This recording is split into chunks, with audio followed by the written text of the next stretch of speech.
Assalamualaikum warahmatullahi wabarakatuh. Nama saya Salsabella Puspitasari, Prodi S1 Manajemen dari kelas 3A Malang.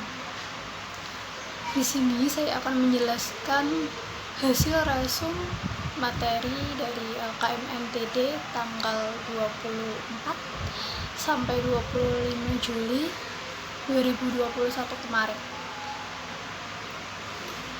Untuk materi yang pertama ada analog-calling.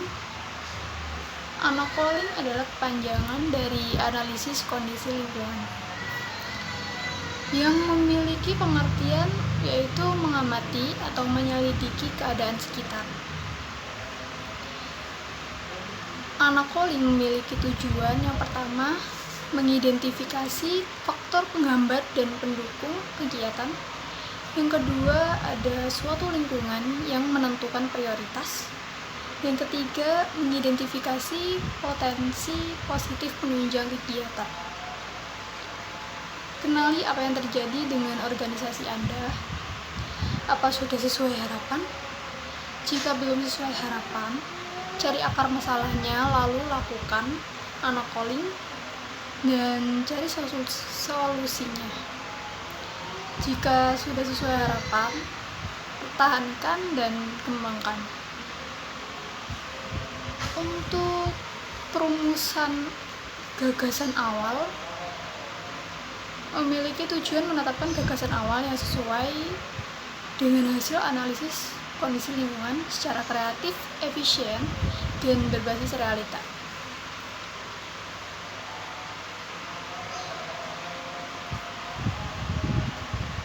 Gagasan awal sendiri juga memiliki kriteria. Yang pertama, menarik. Kedua, fasilitas dukungan ada. 3, penting. 4, mudah. Dan yang kelima adalah murah. Untuk materi yang kedua ada rencana kerja dan kepanitiaan. Rencana kerja dan kepanitiaan memiliki tujuan. Yang pertama, dapat memahami pentingnya rencana kerja dan kepanitiaan sebagai instrumen perencanaan dan manajemen dalam rangka mencapai tujuan dan program-program organisasi. Dan yang kedua adalah memiliki keterampilan dasar dalam menyusun rencana kerja dan kepanitiaan. Misalkan kita menginginkan sesuatu, tetapi kita tidak menguasainya. Tapi ada yang mengarahkan kita untuk mempelajari keterampilan tersebut, yang biasa disebut dengan kader atau ketua.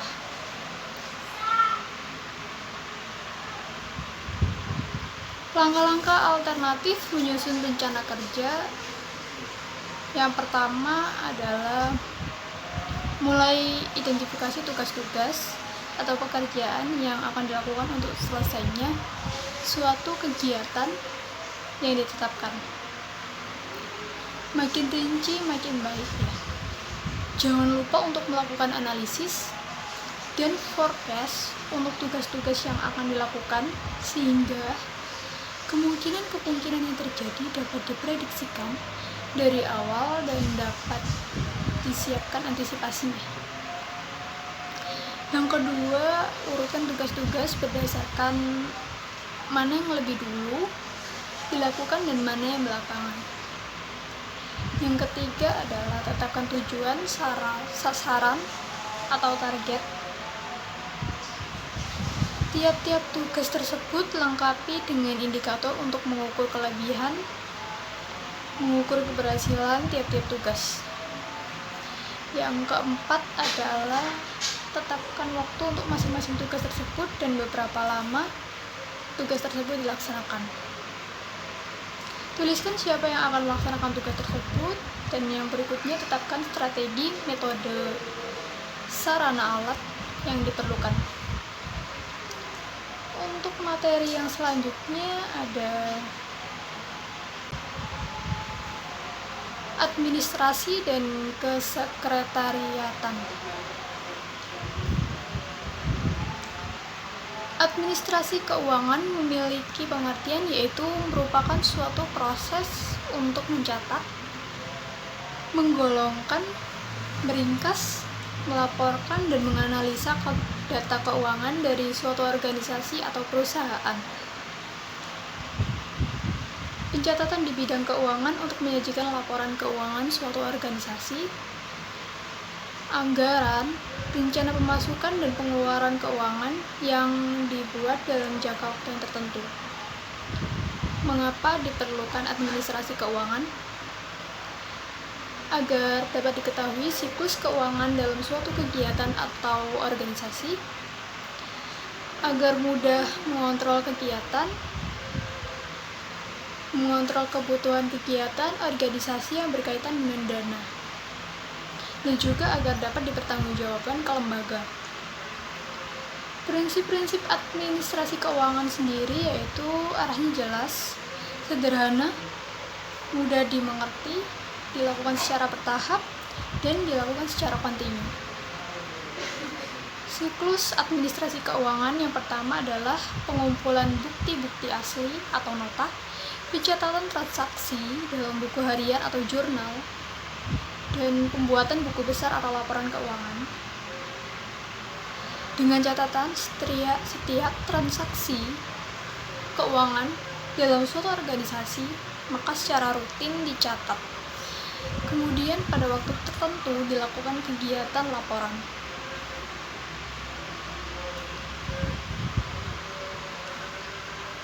Elemen-elemen penting dari pembuatan SPJ adalah yang pertama diketik pada kwitansi dan rangkap buah. Yang kedua nominal uang, tanggal transaksi, stempel tujuan uang, dan tanda tangan PJ. Untuk materi yang berikutnya ada pengendalian motivasi. Pengendalian motivasi adalah segala sesuatu yang mendorong seseorang melakukan sesuatu, yaitu dorongan yang menjadikan seseorang mengambil tindakan atau tidak mengambil tindakan. Motivasi dibagi menjadi dua, yaitu motivasi positif dan motivasi negatif. Motivasi negatif adalah motivasi yang bersifat seperti hukuman atau ketakutan. Contoh sederhananya adalah seseorang berhenti merokok karena melihat seseorang perokok yang berjuang melawan kanker. Dapat memberikan motivasi negatif dalam bentuk intimidasi, tekaan maupun ancaman. Dan motivasi positif adalah motivasi yang bersifat menyenangkan dan mengembirakan, contohnya gaji, fasilitas, jaminan hari tua, jaminan keselamatan, dan sebagainya. Materi yang berikutnya ada pengembangan program kerja. Mencakup 1. Teknik penyusunan usulan kegiatan. 2. Penyempurnaan usulan kegiatan.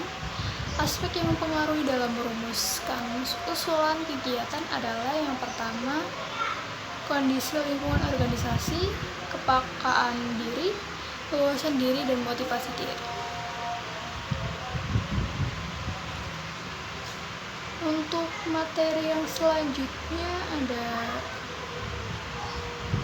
berbagi pengalaman model, usulan, dan pelaksanaan kegiatan.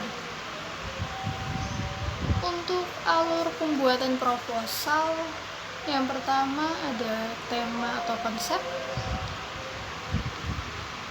untuk mencari judul, dan yang kedua struktur panitia, ketiga ada susunan kegiatan, keempat konsumsi, kelima rincian anggaran, dan yang terakhir adalah menyusun proposal. Bergerak dan berdampak. Peran kita sebagai mahasiswa harus bisa berdampak pada lingkungan. Salah satu contoh bergerak dan berdampak ini adalah kita harus bisa memberikan semangat kepada sesama, berpikir positif yang selalu menjaga lingkungan. Gerakan kecil tapi dampaknya luar biasa. Sekian penjelasan dari saya. Wassalamualaikum warahmatullahi wabarakatuh.